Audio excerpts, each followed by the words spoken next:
Hello, this is Tia, aka Princess Kitty, and I'm here to show you how to fix light up stripper shoes, tennis shoes, or other shoes that use the same, I guess you can say, technology or method to give you those cool light up effects that you are looking for. So I've already done the messy part, so I'll just give you a description of how I got into this shoe. First, and by the way, I'm not an expert at this, I just kind of went with the flow and just figured it out. First, I did a mistake. If you have these, especially these particular type of shoes, don't take the grip off. Even though the grip is kind of the go-to spot to go to, you would think that this would be hollow and then this would be like a thick border. Actually, it's the complete opposite. And it makes sense, I guess, because it's bigger at the top, so that gives the technician or whoever created this more room to insert the light or whatever. But anyways, I figured it out that it's actually hollow at the top. And so what I did was I took a knife, and you guys can get like a razor blade or something sharp, something, the smaller the better, but the smaller the more dangerous too, so be careful. Try to take your time. Actually, make sure you take your time and make sure you just get those edges. And I'll show you exactly what I did, because you don't want to cut this part of the shoe, because once you cut this off, that's going to be really, really, really hard to seal that back on. This is going to be easy. All I have to do is glue this base with some really good glue, like some EW, whatever that's, the E glue, right here. Also, I'm planning on not only using the E4000 or whatever, I'm also using a hot glue gun on top of that. A lot of people that do crafts and things like that, like furniture using glue or whatever, actually do that method, because the hot glue gun gives you an instant seal, while the EW glue gradually dries it, but it just gives it like a double seal. So what I did was I started at the base.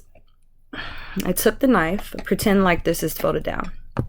I took the knife and I just slowly, similar to how this is, as you can see. I slowly started from the top, because you don't want to waste your time back here. That's just, you don't want to do that. That's silly. And it'll cause you just more time and unnecessary work to put it back together. So I took the top of the shoe and I just started to slowly kind of like slice at it, making sure I'm as close to the plastic as possible, so that you can keep this insole or the sole of this shoe in one piece. As I worked my way to the band of the shoe, the plastic band, I then went inside this way, making sure that I did it in very slow motion. So you need a very, very sharp knife. Like this kitchen knife so happened to be a very sharp chef knife, so it worked for me. But like a steak knife or whatever won't work good, if at all. So you want something sharp and precise, so that you can actually get as much of the material up without leaving part of the sole behind as you can. But at the same time, you might want to leave a little bit of this part, like see how thin that is?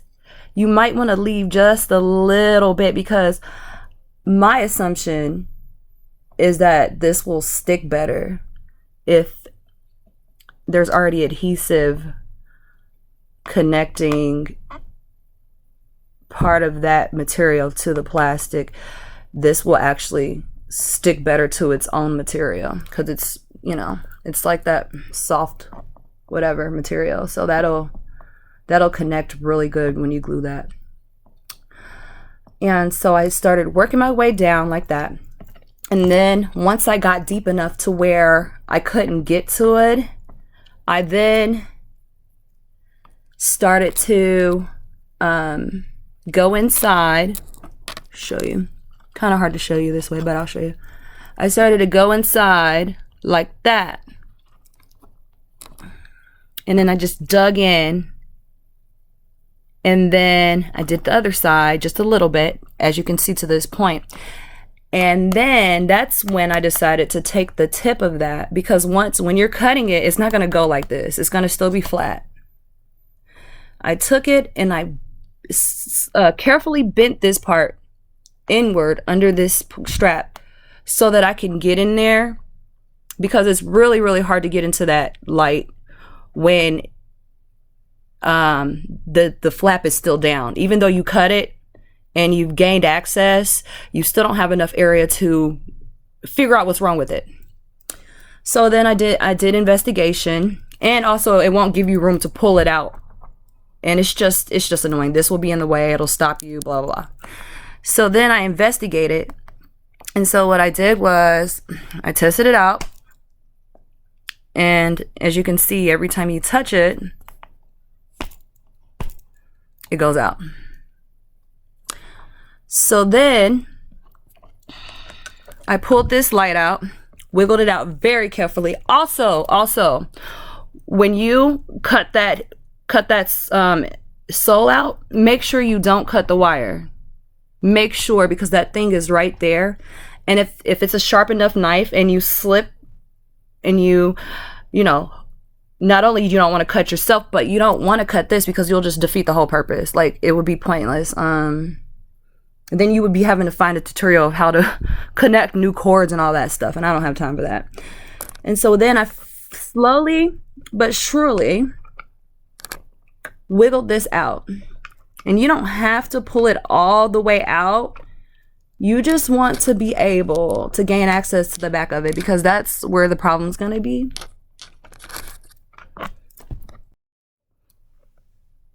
And also there should be like you see this little piece right there, their battery, and then there's the strip. I don't know if you can see that. The strip right there, that strip is actually wrapped around this battery part. So you're going to want to wiggle that strip off of this, because it's going to be wrapped. You'll see what I mean. So you want to wiggle that strip off and pull this out of place. And then you want to slowly but surely, not and very gently, because you don't want to rip any cords, you want to flip this around to its backside so that you can figure out what's wrong, because 9 times out of 10 the problem is probably coming from there. And you can do tests by, when you turn the lights on, touch each cord individually. Like, I can see, like, doesn't look like these 2 cords are the problem, but this back cord all the way in the back, that seems like the problem. Like, there's 3 different cords. Okay, so apparently this back cord right here has a short or something in it right here. You can kind of see it. And so what you want to do is, as long as the light's still coming on, you know, it still works. So you know, if you don't touch it, it works. So apparently it's not liking the impact, like it's something, it's just sensitive or something. So what you want to do is just secure it some kind of way. So like, you want to get some like really, really, really good tape, or maybe some like really good glue. I don't really know how glue would help. But something, I mean, even like something to wedge it in so it doesn't move when you put in something like really secure, almost like fixing an unstable like chair leg or something, just to keep it, give it that like stability. And you know, you can get creative. You can figure something out. I think I'm going to just get some, like, either some tape or something so that this will stay. Okay, so let's do a test while I'm holding the back thing down, this cord down that's causing the problems. As you can see, oh, I pushed it too hard. I moved it. But as you can see, when I was first tapping on it, it wasn't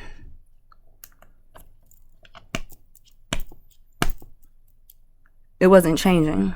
And I have it kind of wedged under this piece, like, you know, I have it kind of, because I moved it, because it's not positioned the same way, because I moved it. So now it's like kind of diagonal, and it's, as you can see, the tip, the corner of it is actually wedged under there. So you know the stability is going to keep it lit. So let's do this again. I'm going to press my finger, and don't mind my nails, I'm getting them done. I'm trying to take them off, so don't judge me. I know they're a hot mess. As long as I know that, that's all that matters, right, y'all? I ain't up here thinking I'm cute. Okay, so I'm in the process of getting ready. So I'm going to take my finger, right, and just wedge that in there, okay? And you can see it stays on. You're looking good. And then turns back off. And then when I move my finger from it, as you can see, it turns off. So you know that's the solution. I would even say melt, like maybe like a whole bunch of glue stick glue, like a big old, like a ridiculous amount of, or something, so it could just be stuck and it can't move at all. And then like maybe like, because this got glue, this has glue on it, as you can see, so that's probably the glue got loose.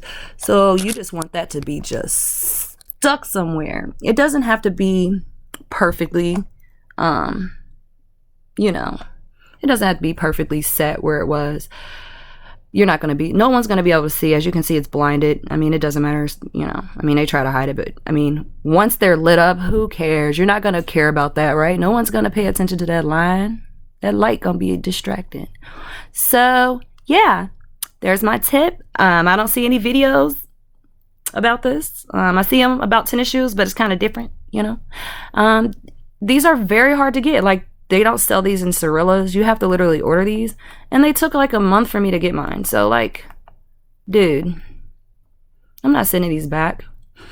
I'll take some bleach, wash this off real good, and yeah, there you go. So how to fix your LED light pleaser shoes from having a short, or whatever you want to call it.